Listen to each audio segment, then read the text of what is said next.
Bakit ginunaw ng Diyos ang Sodom at Gomorrah? Pag-usapan po natin yan sa devotion natin na ito.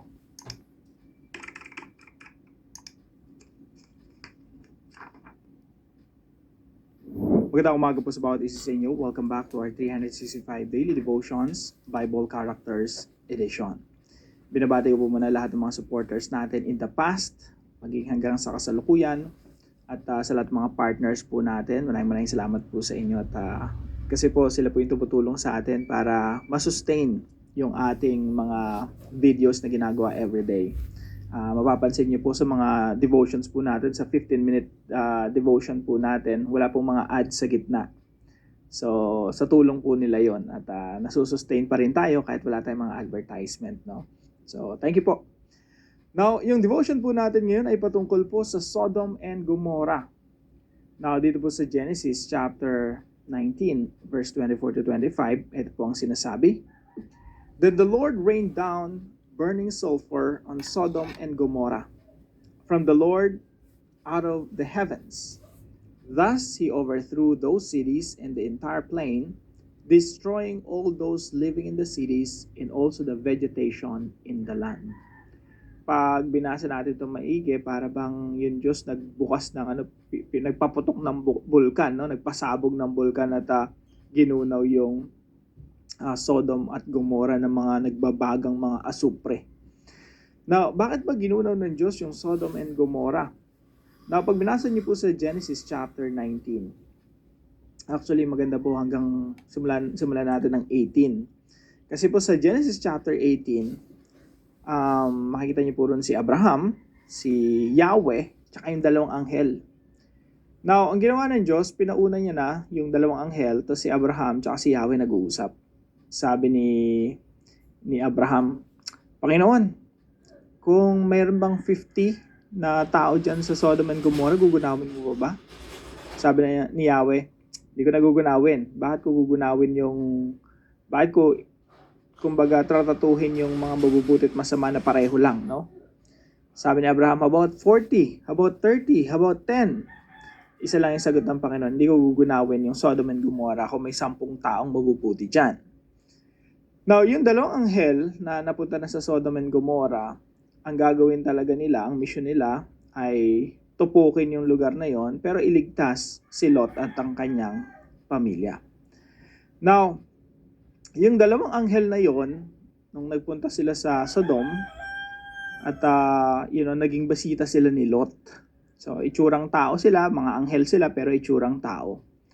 Now, itong dalawang angels na to, kumbaga nakursunadahan pa ng hindi pa ng babae kundi ng kapwa lalaki. So, yung mga kalalakihan ng Sodom, pinaligiran yung bahay ni Lot at sinasabi nung mga kalalakihan na, ilabas mo yung dalawang bisita. Gusto namin makipag-sex sa kanila. Sabi ni Lot, bibigay ko na lang sa inyo yung dalawa kong babae, virgin pa yung dalawa na yon. Gawin nyo kung anong gusto nyo gawin sa kanila. Now, marami pong pag-aaral patungkol doon. No? Ba't ba ginawa ni Lot yon?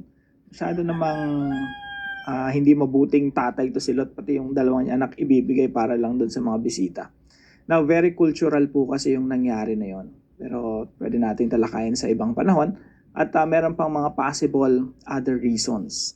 Pero of course, yung mga theologians hindi naniniwala na tama yung ginawa ni Lot. No? Mali pa rin yun, i-offer mo yung dalawang mong anak. Anyway, so yung mga tao doon, mga kalalakihan doon sa Sodom, gusto pa maipag-sex doon sa dalawang anghel. Isipin nyo na lang, paano kung kasama si Yahweh doon, tatlo yun, no? Paano gusto nila maipag-sex kay Yahweh? Sobrang blasphemous. Talagang gugunawin talaga ng Panginoon yung lugar na yun dahil sa kanilang kasamaan. Now, dito po sa istorya na ito, persahan, kumbaga, dinistrong ka na yung pinto at gusto na talagang gawin ng mga tao yung kanilang gustong gawin. Pero yung mga anghel, binulag yung mga tao para hindi nila mahanap yung pinto. So, dito po sa istorya na ito, ang nangyari po, tinakas ng dalawang anghel yung pamilya ni Lot. At sila po yung nakaligtas.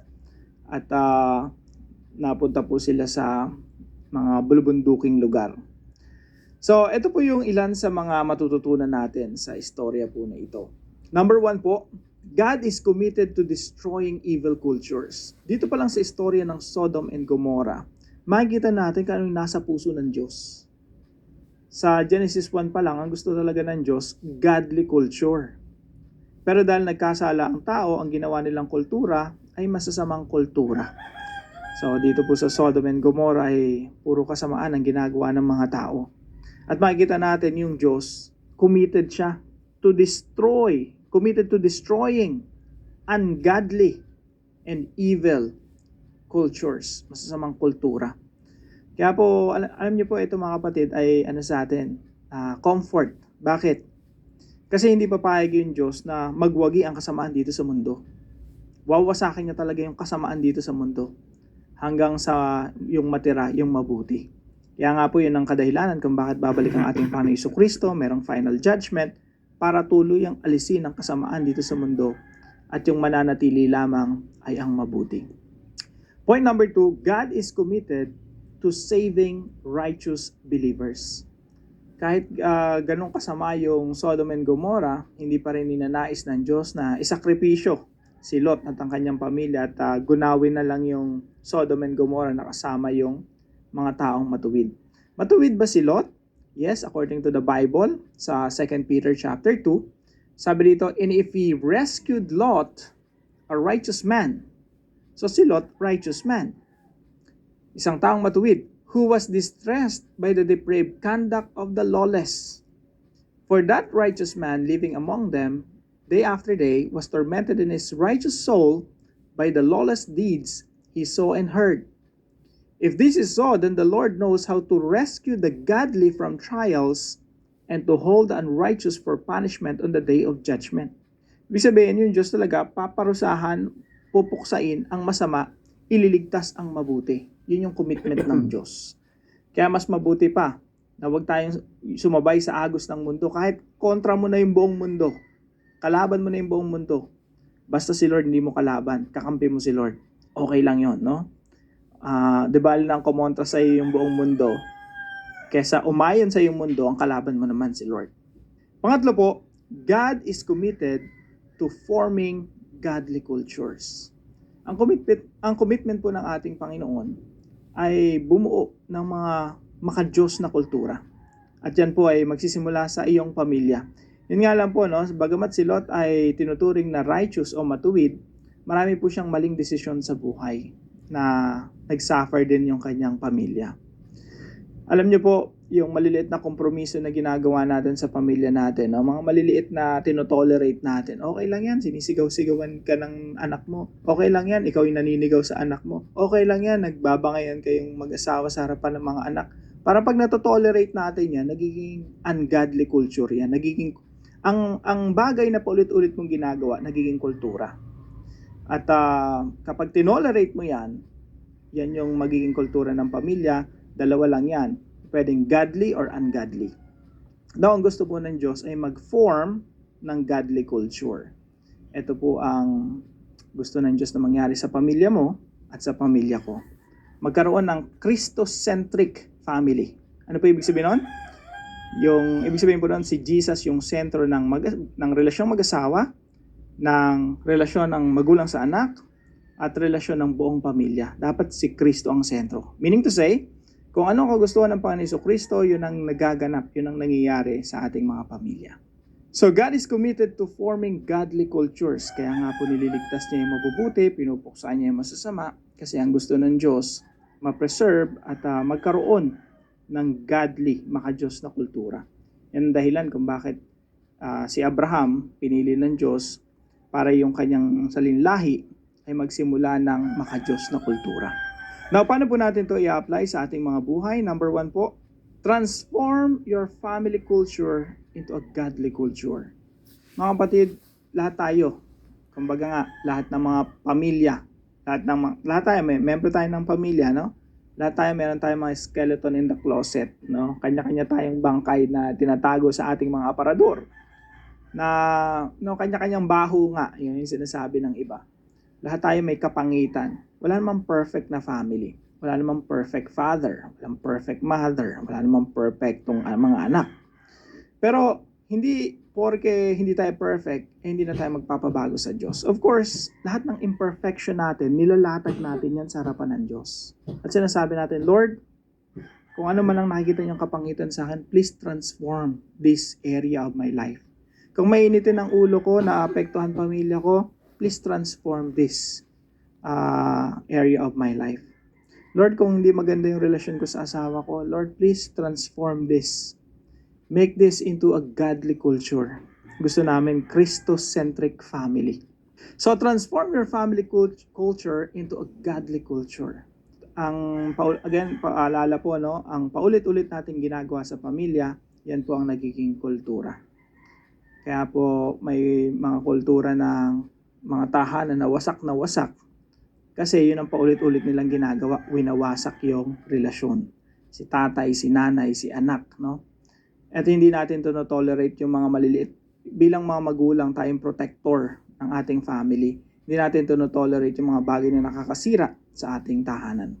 Number 2 po, think about multiple generations when making decisions. Lalo na po sa mga magulang, no? Of course, applicable to sa mga anak. When you make decisions, you think of multiple generations. Salamat sa Panginoon kasi natutunan ko to ng maaga, no, na pag nagpaplano ka, pag nag-iisip ka, you think of the future generations. Kaya nga kahit pag gumagawa ako ng mga videos, I think of what will happen after 200 years. Ang dalangin ko, Lord, nawa itong mga ginagawa natin na ito ay maging kapakipakinabang pa rin after 50 years, long after I'm dead. Kahit patay na tayo lahat na naririto, yung mga ginagawa natin ay maging kapakipakinabang pa rin sa marami. So hopefully, no, lahat tayo ay gabayan ng Panginoon, tulungan ng Panginoon para makagawa ng mga desisyon na kinukonsider natin yung multiple generations. Wala ka pang anak pero iniisip mo na yung anak mo. Ngayong may anak ka na, lahat ng mga decisions na gagawin, iniisip mo pa yung kaapu-apuhan mo. Tignan niyo po ito si Lot. Dinala niya yung pamilya ng Sodom and Gomorrah. Doon sila nanirahan. Nagsimula po ito sa patingin-tingin. Nakita niya maganda. Sinundan niya ng pagpili. Sinundan niya ng pagpipitch ng tent. Nagtayo siya ng tolda. Malapit. Not in Sodom, pero malapit-lapit sa Sodom. And later on, nakatira na siya sa Sodom. So, paunti-unti lang, no, na kompromiso na uuwi po sa masamang resulta. So, think about multiple generations when making decisions. Sipin nyo na lang po kung natuloy yung pag-aasawa ng mga anak ni Lot na mga taga-Sodoma yung mapapangasawa. Mga engaged na yung mga anak niya eh. So, isipin nyo na lang kung anong mangyayari sa mga apo at mga kaapu-apuhan. Baka nakalimutan na nila si Yahweh. At, nauwi sa trahedya yung salinlahi ni Lot. Now, number 3 po, teach your family to obey Jesus and set an example. So tayo po bilang mga magulang, bilang nakakaunawa ng Great Commission ng ating Panginoon Jesucristo, sabi ni Jesus Christ, go disciple the nations, teach them to obey everything I have commanded you. Meron po tayong responsibilidad na ituro yung pagsunod sa Panginoon Jesucristo sa ating mga anak. Or kung ikaw ang Kristiyano sa iyong pamilya pero yung parents mo hindi, responsibilidad mo yun, turuan yung magulang mo with respect, no, na sumunod at kilalanin si Kristo. Teach your family to obey Jesus and, ito po yung mahalaga, set an example. You don't just teach. You don't just tell them what to do. You show them how to do it by the kind of life you're living. So, yung klase ng pamumuhay mo, yun yung pinaka-model mo. Para yung lahat ng sasabihin mo, may power, no? Mayroong kapangyarihan kasi naipapamuhay mo. Now, para po sa ating discussion, why is it important to think long-term when making decisions? Para naman po sa dive deeper, ang tanong po na sasagutin natin ay, what is the connection between Lot and Jesus? And I hope na-appreciate nyo ng mas higit pa yung inyong mga Biblia. Nakikita nyo si Jesus in every page of the Scripture. In every page of the Bible, you see Jesus Christ. Because the Bible is all about Jesus. Kaya abangan po natin yung dive deeper natin. Tayo po'y manalangin.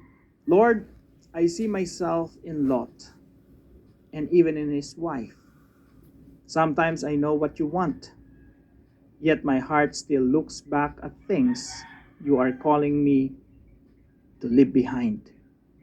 Thank you for being merciful and patient with people who are weak. Please help me trust you enough to obey without looking back.